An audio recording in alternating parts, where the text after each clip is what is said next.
Hello, my name is Mr. Raichle, and I have a dream. I dream that you and I, can give America a good school system so our children can be happy, successful, and prosperous in life. But first, you need to know what's wrong with our present school system so we have a reason to change it tomorrow. Now, the first thing that's wrong with our present school system is reading, and that's tragic because children need reading for every subject, including mathematics. Now, the reason children can't read is because TWO doesn't say 2 and O&E doesn't say 1. Nope, TWO says 12 and O&E says ONI. Now, the reason TWO does say 2 is because we do not have a phonetic alphabet. We make 42 sounds when we speak, but we only have 26 letters to make them with. Sadly, for generations, parents and teachers wasted their time teaching children this stupid, unphonetic alphabet. They even taught them an alphabet song. A, B, C, D, E, F, G, H, I, J, K, L, M, N, O, P. And they no sooner finished teaching the alphabet song, and they would say, now B says B, and D says D. Wait, just a second here. You just taught us that A says A and B says B, and now you're telling us they say something else? I don't think so. In other words, we never really use this stupid, unphonetic alphabet when we read. We just memorize the words like we memorize TWO says 2. The next thing that's wrong with our school system is writing. Only today they call it spelling. Now, the reason children can't spell, you're ahead of me, aren't you? You already know why they can't spell.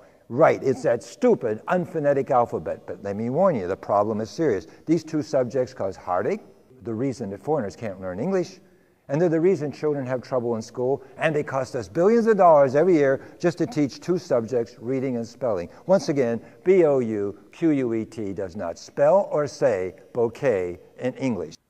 The next thing that's wrong with our school system is arithmetic. Only today they call it mathematics. But before showing what's wrong with mathematics, you need to know that the experts consider math to be a precise subject. With that understanding, let's see how precise the experts make math for our children to learn. The very first mathematical operation that children learn in school is place value. Place value enables students to know the value of any written or spoken number. For example, the number 600 precisely says it has a value of 600s. However, the number 60 doesn't tell us anything at all about its value until you realize that the experts want the suffix ty to mean tens.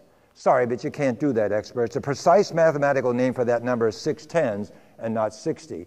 But then the experts completely mangled place value when they gave us the numbers 13 through 19. Those stupid numbers reverse their place value so that 16 is saying 6 tens are 60 and 19 says 9 tens are 90. The next mathematical operation that children must learn in school are adding, subtracting, multiplying, and dividing. And computationally, they're not a problem until the experts put them in a word problem. Then they become a problem because the experts use imprecise idioms instead of precise mathematical terms to state the problem. Here, let me show you the all-time classic word problem. If John had 5 apples and Mary took away 3 apples, how many apples would John have left? Took away and have left are idioms. They are not precise mathematical terms. To be precise, the experts should have said, if John has 5 apples and Mary subtracted 3 apples, what would be his difference? Now the children know precisely what mathematical operation they must use to solve the problem. I think it's time for us to sing a song. Go days, good old golden road days. Reading and writing and arithmetic, done to the tune of a hickory stick. Would you believe that once upon a time children were beaten and put in a corner because they couldn't spell potato? Well, my dear rebels, are you ready for the revolution now? No, you're not.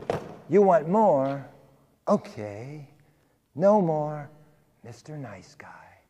The compulsory education law, the grade placement system, and the state assessment test. Once upon a time, a long time ago, someone said, our children need an education. So they passed a law that said all children who are 6 years old must go to school. And we've been following that stupid law ever since. Children in first grade are 6 years old, children in sixth grade are 12 years old, and students in 12th grade are 18 years old. And that's all they have in common.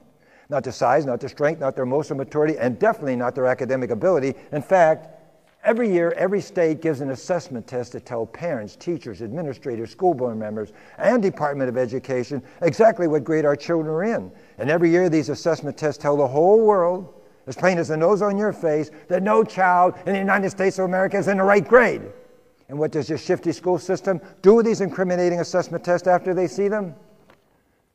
Well, they take these incriminating assessment tests, they put them in a cumulative record folder, and they take the cumulative record folder and put it in a filing cabinet, they close the drawer, and they lock it. And that's the last time these incriminating assessment tests see daylight again. What happens to our children the next day after the shifty school system sees the incriminating assessment test? Nothing, absolutely nothing. Our children sit in those same smelly seats day after day for the rest of their academic life, bored straight out of their ever-loving mind. Is that the truth that incites you to revolution? Good, my dear revolutionaries. Let the revolution begin. We want to revolutionize the school system. We want to turn it right side up. You see, in today's system, a panel of experts tells a student what reading, what math, what science, what social studies they must learn. How do they know? They ever ask any students? Truth them as they don't know, and they never ask nobody nothing. We want to revolutionize the school system. We want the student to tell the panel of experts what reading, what math, what spelling, what science they need to learn to be happy, successful, and prosperous in life. And here's how you and I are going to do it. Are you ready? We're going to take children to the library, and we're going to let them systematically read nonfiction to find out what they like. When they find out what they like, we're going to do everything in our power to help them prepare for it and to get that job.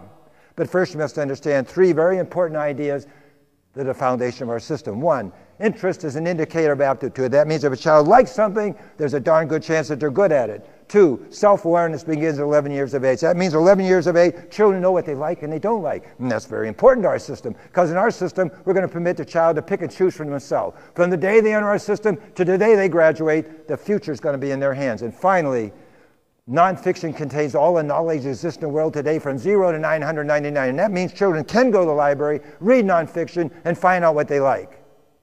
But can you imagine a caliber worker that America will have if at age 11, children find what they like, and then every day until the day they graduate, our system helps them prepare for and to get that job? The United States will lead the world and mankind's most precious commodity, human resources. I dreamed that bookmobiles will deliver materials to homes and schools. I dreamed that children would sit in discussion rooms, talk about the things they love. And I dreamed that children write excitedly in journals about the books they're reading, about the ideas that got in discussion groups, and about the daily events that affect their career.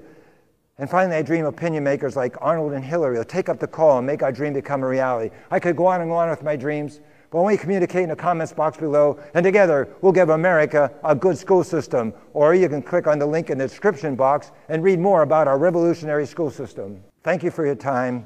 God bless you. God bless your family. And God bless America.